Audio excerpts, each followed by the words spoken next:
میں ان آیات کو اب احادیث کی روشنی میں آپ کے ساتھ ریوائز کروں گی. سب سے پہلی بات تو یہ کہ یا ایھا الذین آمنوا کتب علیکم الصیام، اے لوگو جو ایمان لائے تم پہ روزے فرض کیے گئے. قرآن مجید کی اس آیت سے بھی پتہ چلتا ہے کہ روزہ ایک فرض عبادت ہے، اور حدیث سے بھی ہمیں پتہ چلتا ہے کہ روزہ فرض عبادت ہے. رسول اللہ صلی اللہ علیہ وسلم نے فرمایا بنی الاسلام علی خمس، اسلام کی بنیاد 5 چیزوں پر ہے. بہت سے لوگ اس کو پلرز کہتے ہیں، تو پلرز آپ کو پتا ہے کہ یہ پلر آپ کو دکھائی دے رہا ہے، یہ بنیاد میں نہیں ہے، یہ اوپر ہے. تو بنیاد نظر نہیں آتی ہوتی، یعنی عبادات جو ہماری ہیں یہ ہمارے دین کی، ہماری زندگی کی بنیادی چیزیں ہیں، بیسکس ہیں. اس کے بغیر تو کوئی مسلمان ہی نہیں کہلا سکتا اپنے آپ کو. تو وہ کیا ہے؟ فرمایا اسلام کی بنیاد، فاؤنڈیشن 5 چیزوں پر قائم کی گئی ہے. نمبر 1، گواہی دینا کہ اللہ کے سوا کوئی معبود نہیں اور یقیناً محمد صلی اللہ علیہ وسلم اللہ کے رسول ہیں، یعنی کلمہ شہادت نمبر 1. نمبر 2، نماز قائم کرنا. نمبر 3، زکوٰۃ ادا کرنا. نمبر 4، بیت اللہ کا حج کرنا.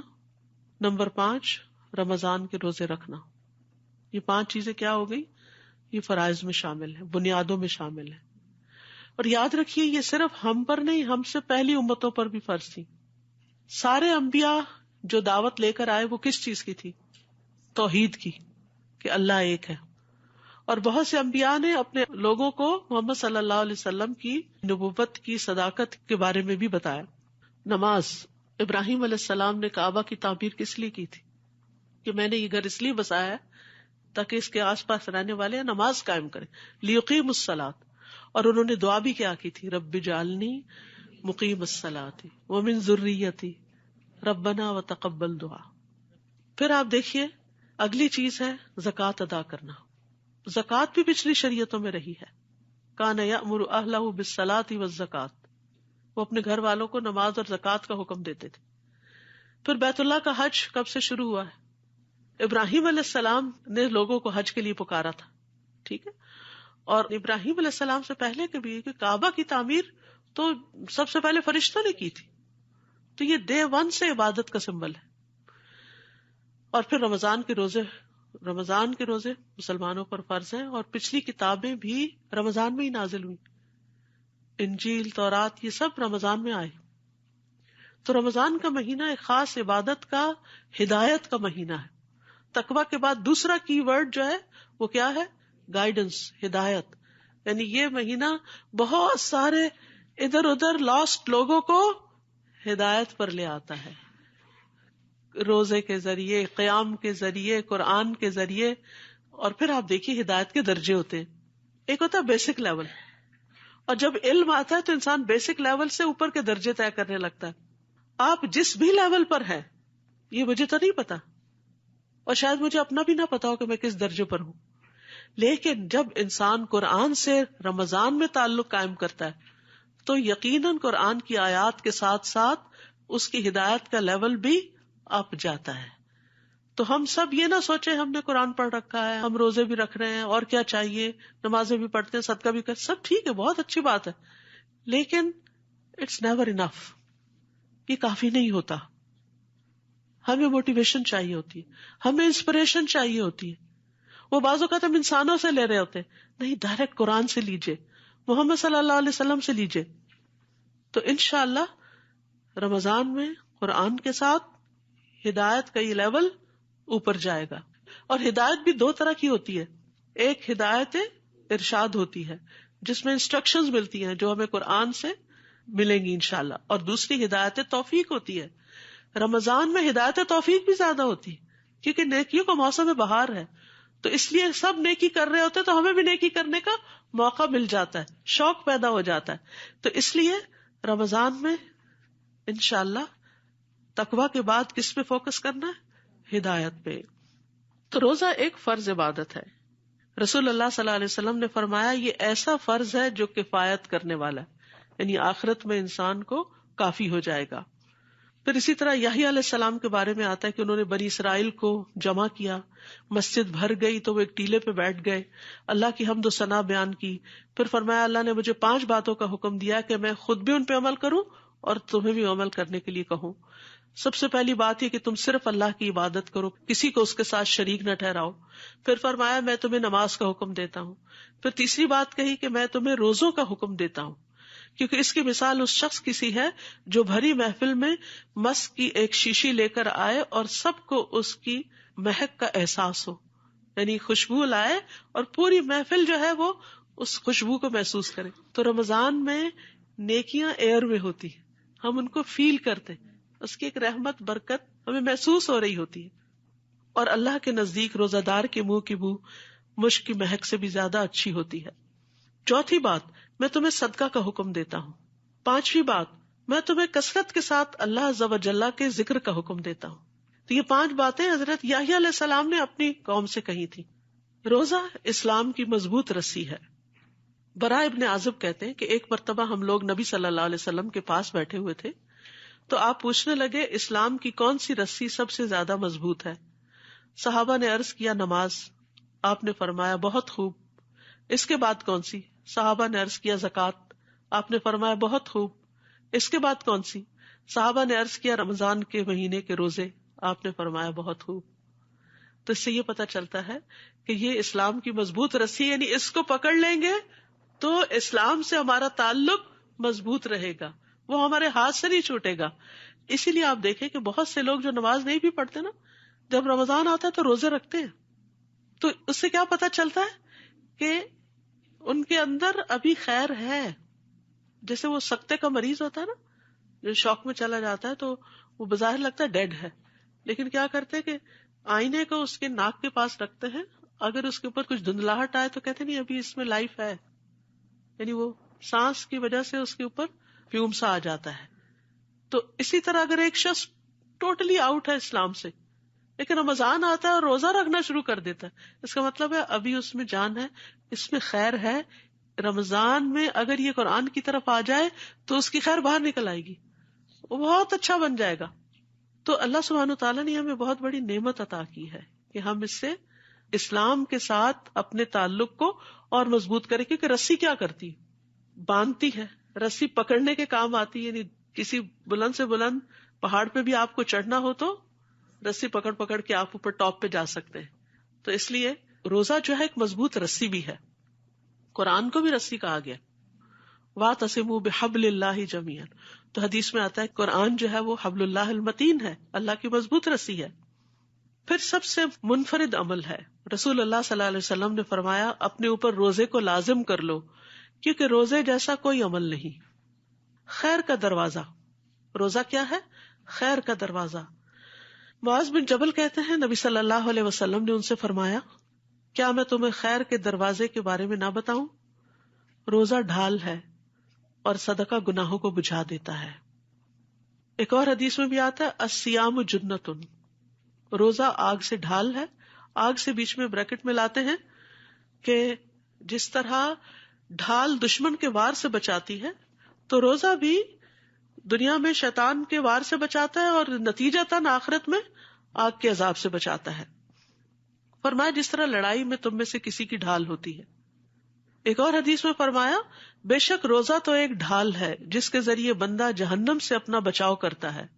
اللہ تعالیٰ فرماتا ہے روزہ خاص میرے لیے ہے، لہٰذا اس کا بدلہ بھی میں ہی دوں گا، میں خود دوں گا، خود جزا دوں گا. تو آپ دیکھیے وہ اعلیٰ ترین جزا ہے جو رب اپنے ہاتھ سے دے کسی کو. قرآن مجید میں ڈرنکس کی کئی قسمیں بیان ہوئی ہیں. ایک یہ ہے کہ اہل جنت ڈرنک کی نہر خود نکال لے جائیں گے. اس سے اگلا لیول یہ ہے کہ جنت کے جو ولدان ہوں گے غلمان وہ شراب سرو کریں گے. اور تیسرا کیا ہے جو ہائیسٹ لیول ہے وَسَقَاهُمْ رَبُّهُمْ شَرَابًا طَهُورًا، ان کا رب ان کو شراب طہور پلائے گا. تو عام عبادات کا اجر تو ملے گا ہی، لیکن روزے کی جزا خود اللہ سبحانہ وتعالیٰ آپ کو دے گا. وہ کتنی بڑی جزا ہوگی، وہ اس کی شان کے مطابق جو بھی ہوگی اللہ ہم سب کو نصیب فرمائے. پھر اسی طرح روزہ ایک مضبوط قلعہ بھی ہے. حدیث میں آتا ہے نبی صلی اللہ علیہ وسلم نے فرمایا روزہ ڈھال ہے اور مومن کے قلعوں میں سے ایک قلعہ ہے. یعنی آپ اس فورٹ کے اندر آ جاتے ہیں تو محفوظ ہو جاتے ہیں. کس سے؟ شیطان سے. اس کے ساتھ کیا ہوتا ہے؟ شیطان کے ساتھ رمضان میں کیا ہوتا ہے؟ اس کو بند کر دیا جاتا ہے. تاکہ ہم ذرا آزادی سے نیکی کر سکیں، وہ رکاوٹ تو دور ہو. نفس ساتھ ہی ہوتا ہے، ان النفس لامارۃ بالسوء، کیونکہ بہت سے لوگ کہتے ہیں کہ شیطان قید میں ہے تو پھر کیوں ہم برے کام کرتے ہیں، کیونکہ نفس تو اپنے ساتھ ہی ہے نا، وہ جو شیطان کی ٹریننگ میں رہا ہے. تو اس کو مارنے کے لیے کیا ہے پھر روزہ، نفس کو روزہ مارتا ہے. تو پھر روزے سے اسٹرینتھ حاصل ہوتی چلی جاتی ہے ان چیزوں سے فائٹ کرنے کی. یہ تو تھے روزے کے فائدے کی. کیا کیا فائدے ہیں روزے کے؟ کچھ اور فائدے بھی ہیں، اور وہ اس کے ثواب اور فضیلت کے بارے میں ہے. کوئی ایک فائدہ آپ میں سے بتائے گا کوئی؟ روزہ رکھ کے کیا ملے گا آپ کو؟ جہنم سے 70 سال کی دوری. حدیث میں آتا ہے جو بندہ بھی اللہ کے راستے میں ایک دن روزہ رکھتا ہے، اللہ اس دن کی وجہ سے، اس ایک دن کی وجہ سے اس کے چہرے کو 70 برس کی مسافت تک آگ سے دور کر دیتا ہے. اتنا بڑا فائدہ ہے اس کا. اور کوئی فائدہ بتائیے روزے کا کیا فائدہ؟ کیونکہ فائدہ پتا ہو تو انسان کی ذرا موٹیویشنل لیول ہائی ہوتا ہے نا. خاص دروازہ آپ کے شایان شان الریان، اس میں سے داخل کیا جائے گا جنتیوں کو. وہ ہوتا ہے نا کہ کچھ دروازے عوام کے لیے ہوتے ہیں اور کچھ دروازے خواص کے لیے ہوتے ہیں. تو روزہ رکھ کر انسان خواص میں شامل ہو جاتا ہے. اور کیا فائدہ ہوتا ہے روزہ رکھ کے؟ من صام رمضان ایمانا واحتسابا غفر له ما تقدم من ذنبه، پچھلے سارے گناہ جھاڑ دیے جائیں گے. پچھلے سارے گناہ جو ہے وہ جھاڑ دیے جائیں گے، سب صفائی ہو جائے گی، ہلکے پھلکے ہو جائیں گے آپ. کیونکہ گناہ جو ہے وہ انسان کے اوپر ایک بوجھ ڈال دیتے ہیں، اور جب آپ روزہ رکھتے ہیں تو وہ بوجھ گناہوں کا ہٹ جاتا ہے. پھر اسی طرح روزہ دار کے لیے 2 خوشیاں ہیں. ایک خوشی روز افطار کے وقت ملتی ہے آپ کو، جب آپ پانی پیتے ہیں، کھجور کھاتے ہیں. اور دوسری اللہ کے دیدار کے وقت، اللہ سے ملاقات کے وقت، جب آپ کو اس کا انعام مل رہا ہوگا روزہ رکھنے کا. کتنی بڑی خوش نصیبی ہے، کتنی بڑی فضیلت ہے. روزہ قبر میں بھی مومن کی حفاظت کرتا ہے. قبر میں جب انسان کو دفن کیا جاتا ہے تو نماز اس کے سر کی طرف آ جاتی ہے. حدیث میں آتا ہے میت کو جب قبر میں رکھا جاتا ہے تو وہ ان کے پلٹ جانے کے وقت جوتوں کی آواز سن رہا ہوتا ہے کہ چھوڑ کے جا رہے ہیں مجھے. اب اگر وہ مومن ہوتا ہے تو نماز اس کے سرہانے ہوتی ہے، روزہ دائیں طرف آ جاتا ہے، زکوٰۃ بائیں طرف آ جاتی ہے، دیگر نیک کام، صدقہ خیرات، صلہ رحمی، نیکی، لوگوں سے اچھائی، دوسروں کے کام آنا پاؤں کی طرف آ جاتا ہے. تو جب اس کے سر کی طرف سے کوئی چیز آتی ہے تو نماز کہتی ہے ادھر سے رستہ نہیں. دائیں طرف سے کوئی چیز، کوئی عذاب، کوئی ہو سکتا ہے کیڑے مکوڑے یا ایسی چیزیں جو تکلیف دینے والی ہو، اس کہتے ہیں نہیں ادھر سے بھی رستہ نہیں. روزے اس کو بلاک کر دیتے. بائیں طرف سے زکوٰۃ بلاک کر دیتی ہے، پاؤں کی طرف سے باقی نیکیاں بلاک کر دیتے، اور انسان سیف اینڈ ساؤنڈ ہو جاتا ہے. تو کتنے فائدے کی چیز ہے نا، جو ہر موقع پر کام آنے والی. پھر یہ کہ روزہ قیامت کتنے سفارش بھی کرے گا کہ اللہ اس کو بخش دے، میں نے دن کے وقت اسے کھانے اور خواہشات کی تکمیل سے روکے رکھا، اس کے بارے میں میری سفارش قبول کر لے. قرآن کہے گا میں نے رات کو اسے سونے سے روکے رکھا، اس کے حق میں میری سفارش قبول کر لے. چنانچہ دونوں کی سفارش قبول کر لی جائے گی. پھر روزہ جنت میں لے جانے والا عمل ہے. اصل میں جب روزے کے فائدے کی بات ہوتی ہے نا تو عام طور پر صرف دنیا کے بینیفٹس دیکھ رہے ہوتے ہیں کہ ہمیں کیا ملے. اصل میں کلا بل تحبون العاجلہ، ہم سب کے اندر ہے کہ جلدی ہمیں کیا ملے گا، لیکن تھوڑا سا اس سے آگے جائیے جو ہمیشہ کے لیے مل جائے گا اور وہ بڑا فائدہ ہے. تو تھوڑا سا اپنے برین کو ٹرین کریں بڑے فائدوں کو دیکھنے کے لیے. چھوٹے چھوٹے فائدوں کو نہیں صرف دیکھیں، بڑے بڑے فائدوں کو دیکھیں. تو جنت میں لے جانے کے لیے سفارش کرے گا. پھر بندے اور جہنم کے بیچ میں ایک خندق بن جائے گا. یعنی اگر بندہ جہنم کے کنارے بھی کھڑا ہے تو جہنم اور بندے کے بیچ میں ایک ایسی آڑ بن جائے گا کہ اس کو آگے نہیں جانے دے گا، جہنم میں نہیں گرنے دے گا. نبی صلی اللہ علیہ وسلم نے فرمایا جس شخص نے اللہ کی راہ میں ایک دن کا روزہ رکھا تو اللہ اس کے اور آگ کے درمیان ایسی خندق بنا دیتا ہے جتنا کہ زمین و آسمان کے درمیان فاصلہ ہے. کتنا فاصلہ ہے؟ کہتے ہیں پہلے آسمان تک 500 سال کا ہے. یعنی اتنا بڑا گیپ آ جائے گا کہ انسان جہنم میں نہیں جائے گا. ہم سب کو آگ سے ڈر لگتا ہے نا، اور کچھ لوگوں کو تو باقاعدہ فوبیا ہوتا ہے کہ ہائے یہاں نہ آگ لگ جائے، اس گھر کو نہ لگ جائے، اس جگہ کو نہ، اس گاڑی کو نہ لگ جائے، اس کو نہ لگ جائے. تو اگر اس کو فوراً ہم ریلیٹ کریں نا آخرت کی آگ سے، اور یہ یاد رکھیں کن کن چیزوں سے وہ آگ بھڑکتی ہے، تو اس کو ٹھنڈا کرنے کے لیے روزہ فائدہ مند ہے. تو رمضان میں نمبر 1 کرنے کا کام روزہ اور روزے کے فوائد آپ نے دیکھ لیے. اس کے علاوہ ہیلتھ بینیفٹس وغیرہ بھی ہیں، لیکن یاد رکھیے روزہ ہیلتھ بینیفٹس کے لیے نہیں رکھنا. وہ تو مل ہی جائیں گے، وہ اگر نیت نہیں بھی ہوگی نا وہ بینیفٹس تب بھی مل جائیں گے، کیونکہ روزہ رکھنا ہے اللہ کی خاطر. ہمارے دین میں نیت بہت زیادہ کاؤنٹ ہوتی ہے.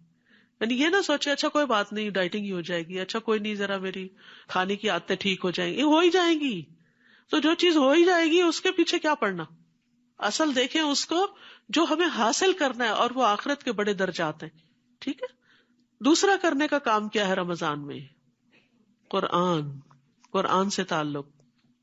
قرآن مجید انزل فیہ القرآن انا انزلناہ فی لیلۃ مبارکہ انا انزلناہ فی لیلۃ القدر. تو یہ مبارک مہینہ ہے، حدیث میں آتا ہے بے پناہ خیر لانے والا ہے. جب رمضان آیا تو نبی صلی اللہ علیہ وسلم نے فرمایا بے شک تم پر یہ مہینہ آ گیا اور اس میں ایک ایسی رات ہے جو 1000 مہینوں سے بہتر ہے.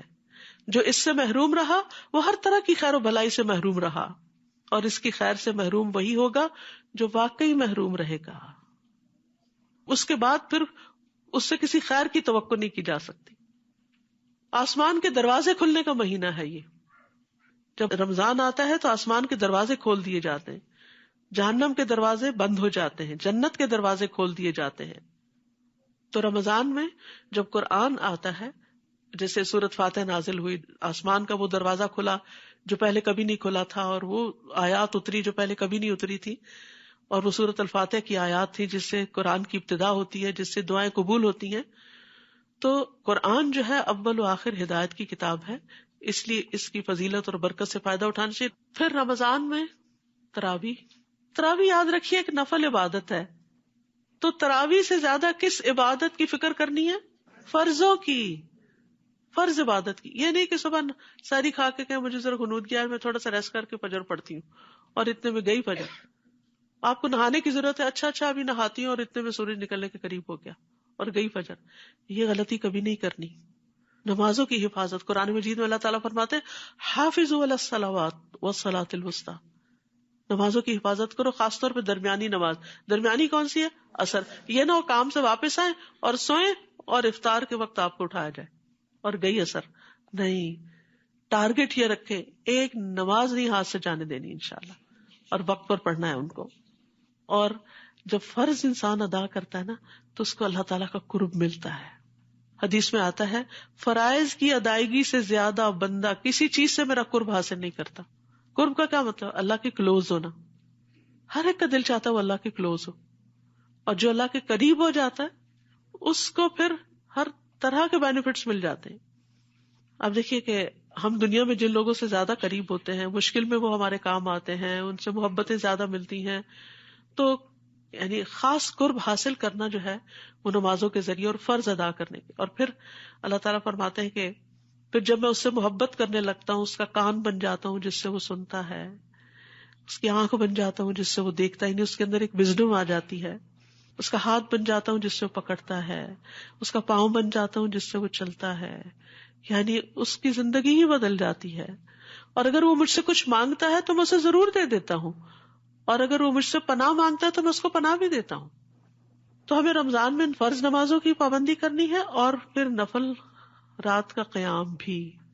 اول رات کریں، فرض پڑھ کے عشاء کے سو کے درمیان رات کریں، آخری حصے میں کریں، جب جی چاہے کریں، کوئی پابندی نہیں. اول رات میں کیوں کر لیتے ہیں سب عشاء کے بعد ہی؟ آسانی کے لیے، تاکہ ایک ہی دفعہ پھر سو جائیں، آرام کر لیں. اور پھر دوسرا یہ کہ مساجد میں اسی وقت میں ہوتا ہے تو انسان سب کے ساتھ مل کے جب کرتا ہے تو آسان ہو جاتا ہے. اگر آپ گھر میں بھی کر رہے ہیں نا، ایک جگہ مقرر کریں. یہ نہیں آج یہاں جائے نماز ڈالی کل وہاں نہیں. اپنا ایک پریئر کارنر بنائیں، اس میں اپنا ایک ماحول بنائیں. زید بن ثابت کہتے ہیں کہ رسول اللہ صلی اللہ علیہ وسلم نے رمضان میں ایک حجرہ بنا لیا یا بوریے سے اوٹ کر لی، یعنی کرٹن ڈال لیا. پھر آپ نے کئی راتیں اس میں نماز پڑھی، یعنی سیکلوڈ ہو کے. صحیح مسلم میں آتا ہے فرض نماز کے بعد سب سے زیادہ فضیلت والی نماز رات کی نماز ہے. قیام اللیل رب کے قریب کرنے اور گناہوں سے دور کرنے کا ذریعہ ہے. قیام میں خوب تھکنے کو پسند کیا گیا ہے. نبی صلی اللہ علیہ وسلم کے اپنے پاؤں پر ورم آ جاتا تھا. رمضان کی راتیں غفلت میں نہیں گزارنی چاہیے، کھانے پینے، کھیل کود، سوشلائزنگ نہیں. آخری عشرے میں زیادہ محنت کریں، گھر والوں کو بھی قیام کی رغبت دلائیں. نبی صلی اللہ علیہ وسلم کی سنت ہے یہ، یعنی بچوں کو بھی ساتھ شریک کریں. لیلۃ القدر کی تلاش میں سستی نہ کریں، یہ بھی ایک ٹارگٹ سیٹ کرنا ہے. 21ویں، 23ویں، 25ویں، 27ویں، 29ویں رات کو خاص عبادت. قرآن مجید سے متعلق یہ کہ تراویح میں کوشش کریں کہ ایک پورا قرآن مکمل ہو جائے، دوسرا آپ کا ویسے ناظرہ پڑھ کے مکمل ہو جائے، تیسرا آپ کا سمجھ کے دورہ قرآن میں پورا ہو جائے. تو اللہ سے دعا کریں کہ یہ سارے ٹارگٹس میٹ کر سکیں. پھر کثرت سے اللہ کا ذکر کرنا، کام پہ جا رہے ہیں، کوکنگ کر رہے ہیں، لیٹے ہوئے ہیں، نیند نہیں آ رہی تو ذکر کرنا شروع کر دیں، نیند آ جائے گی. کثرت سے اللہ کا ذکر، کیونکہ سب سے بہترین روزہ وہ ہے جس میں زیادہ سے زیادہ اللہ کا ذکر ہو. اور ذکر کی کئی قسمیں ہوتی ہیں، جیسے اللہ کے ناموں کا ذکر، اس کی صفات کے ساتھ اس کا ذکر، پھر تسبیح، سبحان اللہ، الحمدللہ، اللہ اکبر، لا الہ الا اللہ، لا حول ولا قوت الا باللہ، یہ سارے بھی ذکر ہوتے ہیں. پھر اسی طرح استغفار بھی ذکر کی ایک قسم ہے، آیت کریمہ بھی ذکر کی قسم ہے. پھر ذکر کی مجلس، یعنی جس میں تعلیم ہو، اللہ تعالیٰ کے احکامات بیان کیے جائیں، قرآن کی تعلیم کی مجلس، یہ بھی ایک ذکر ہے. علماء کو قرآن میں اہل ذکر کہا گیا ہے. فَاسْأَلُوا أَهْلَ الذِّكْرِ إِن كُنتُمْ لَا تَعْلَمُونَ، ذکر والوں سے پوچھ لو اگر تم نہیں جانتے. ذکر والے کون ہوں گے؟ جن کے پاس علم ہوگا، یعنی علماء سے پوچھ لو. تو علم کی مجلس قائم کرنا یہ بھی ذکر ہے، اور بہترین افضل ذکر ہے، کیونکہ اس سے ہمیں اور زیادہ نیکیوں میں اور عبادت میں شوق بڑھتا ہے. پھر اسی طرح بہترین عمل یہ ہے کہ جب انسان دنیا سے رخصت ہو تو اس کی زبان اللہ کے ذکر سے تر ہو. تو زندگی میں عادت ڈال لیں تاکہ موت کے وقت بھی ذکر نہ بھولیں. آخری کلام لا الہ الا اللہ ہو تو انسان جنت میں داخل ہوگا.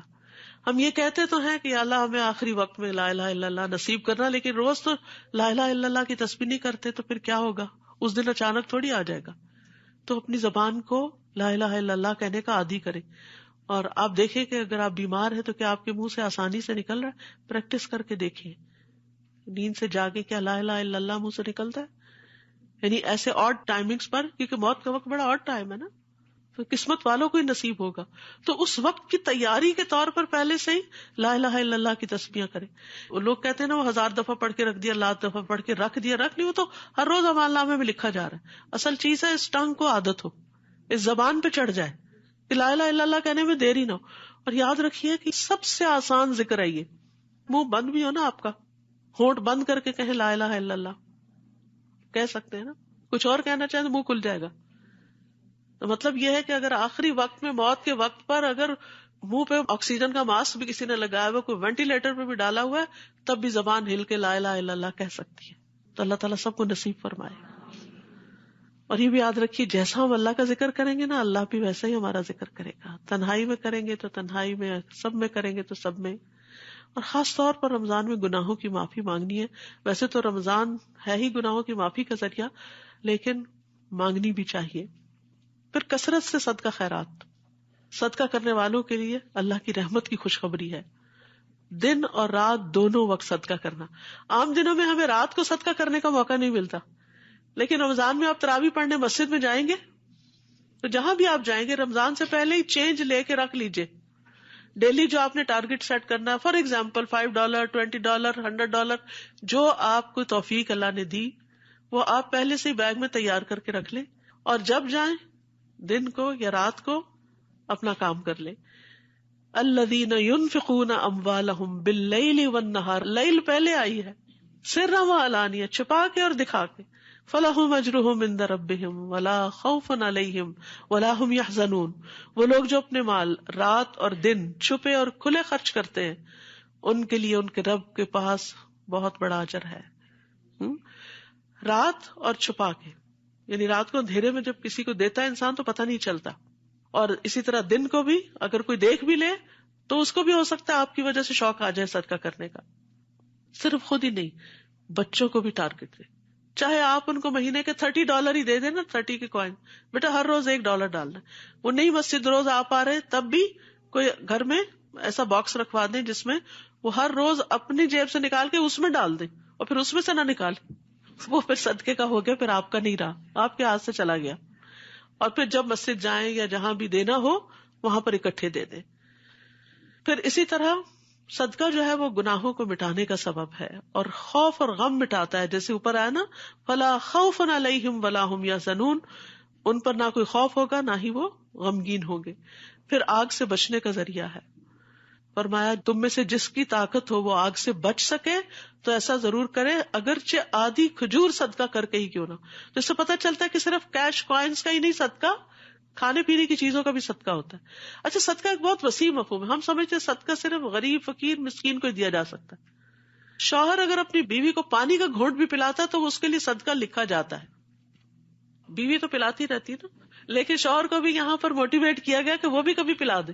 سارا دن کچن میں کھڑے ہو کے تھک چکی ہے، اب اپنا نہ اس کو کھانے کو دل چاہ رہا ہے نہ پینے کو دل چاہ رہا ہے. اب اس کا دل چاہ رہا ہے کہ کوئی چائے کا کپ اس کو بنا دے.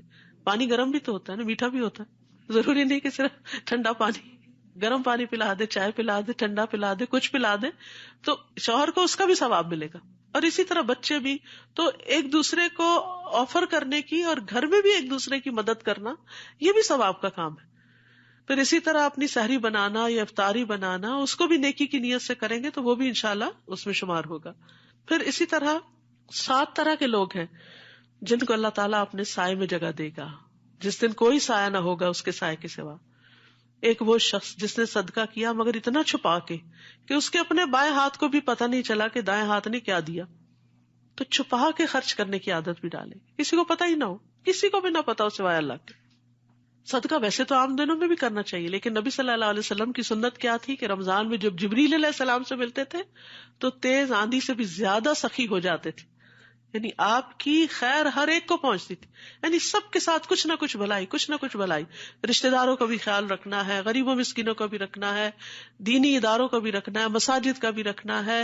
یعنی جہاں کوئی نیکی اور خیر کا کام نظر آئے اس میں حصہ ڈالنے کی کوشش کرنی ہے. حدیث بہت ہی خوبصورت ہے. جبریل علیہ السلام رمضان کی ہر رات میں آپ سے ملاقات کرتے، ہر رات میں ریگولرلی، اور آپ کے ساتھ قرآن کا دور کرتے.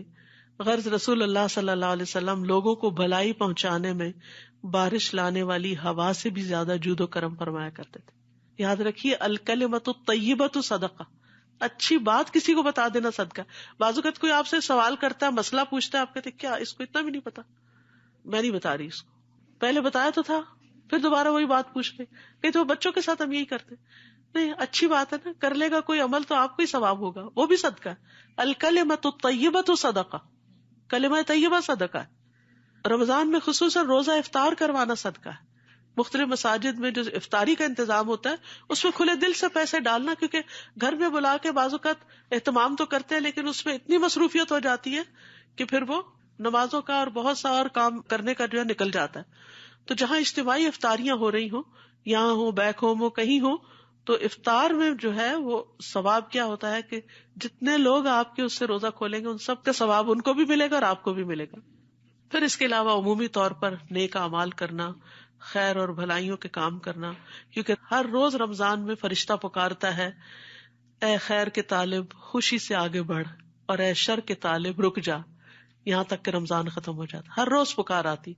لہٰذا خیر اور بھلائیوں میں سبقت کرنی ہے، اچھی بات کرنا، کھانا کھلانا، والنٹیئر کرنا.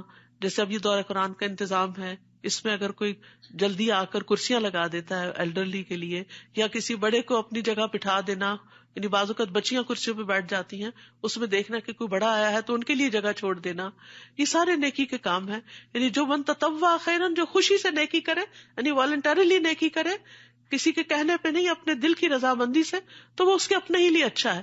آج آپ کسی کو کرسی آفر کر رہے ہیں، ہو سکتا ہے کل کسی شدید ضرورت میں کوئی آپ کو کر دے، کیونکہ جو خیر انسان کرتا ہے واپس اسی پہ پلٹتی. اس کا فائدہ کسی اور کو تو ہوتا ہے لیکن اس کو خود بھی ہوتا ہے. کسی نے خوب کہا تھا کہ نماز نمازی کو آدھے رستے تک پہنچاتی ہے، روزہ بادشاہ کے دروازے پہ پہنچا دیتا ہے، صدقہ ہاتھ پکڑ کے اندر داخل کروا دیتا ہے. اسی لیے ہمارے دین میں صدقے کی بہت اہمیت ہے. سورۃ المنافقون جہاں ختم ہوتی ہے وہاں پر ایک آیت بڑی خوبصورت ہے کہ موت سے پہلے پہلے صدقہ کر لو. کہیں ایسا نہ ہو کہ کوئی یہ کہے کہ اے میرے رب مجھے تو نے تھوڑی سی مہلت اور کیوں نہ دی کہ میں صدقہ کرتا اور میں نیک لوگوں میں شامل ہو جاتا. تو وَلَن يُؤَخِّرَ اللَّهُ نَفْسًا إِذَا جَاءَ أَجَلُهَا، جب موت کا وقت آتا ہے تو اللہ تعالیٰ کسی کو مہلت نہیں دیتا. تو موت کے آنے سے پہلے پہلے انسان صدقہ کر لے. اور اگر قبر والوں کو باہر نکال کے پوچھا جائے کیا کرو گے تو شاید سب سے پہلے صدقہ کرنا چاہے. موت کے وقت انسان کی تمنا کیا ہوگی؟ میں اور صدقہ کر لیتا. کیونکہ انسان مال کی محبت میں بڑا شدید ہے. جتنی بھی چیزوں سے محبت کرتا ہے ان میں سب سے ٹاپ پر اس کے مال کی محبت ہے.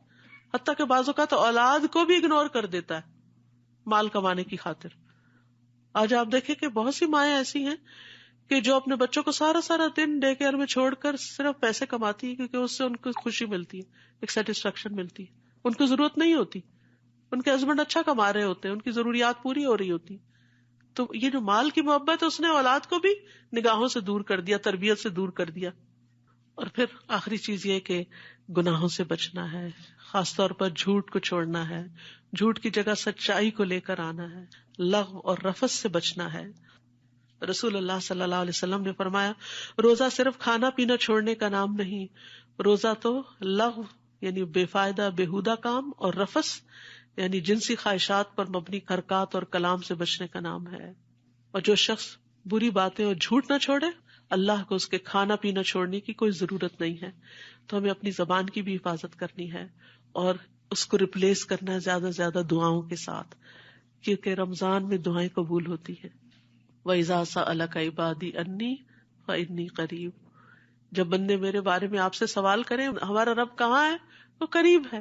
اجیب دعوت الداعی اذا دعانی، میں پکارنے والے کی پکار کو قبول کرتا ہوں جب بھی وہ مجھے پکارتا ہے. فلیستجیبوا لی، انہیں چاہیے بھی میری بات مانا کرے. اگر یہ چاہتے ہیں ان کی دعائیں قبول ہو، ان کی پکار قبول ہو، تو میری پکار پہ بھی لبیک کہیں. ولیؤمنوا بی، اور مجھ پہ اعتماد کریں. لعلہم یرشدون، تاکہ وہ ہدایت پا جائیں. اللہ کے نزدیک دعا سے زیادہ معزز کوئی چیز نہیں. دعا نہ کرنا اللہ کو ناراض کرتا ہے. اٹھے ہوئے ہاتھوں کو اللہ تعالیٰ خالی نہیں لوٹاتا.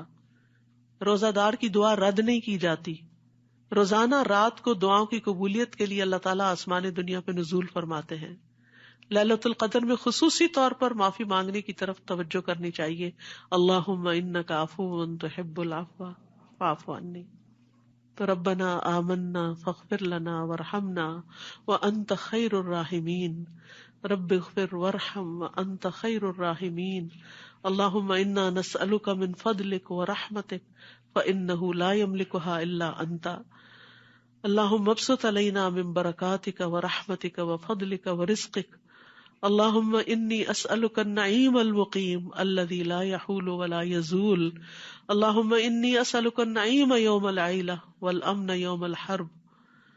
اے اللہ ہم تجھ سے تیری برکات، رحمت، فضل اور رزق مانگتے ہیں کہ تو ہم پر وہ سب کچھ پھیلا دے.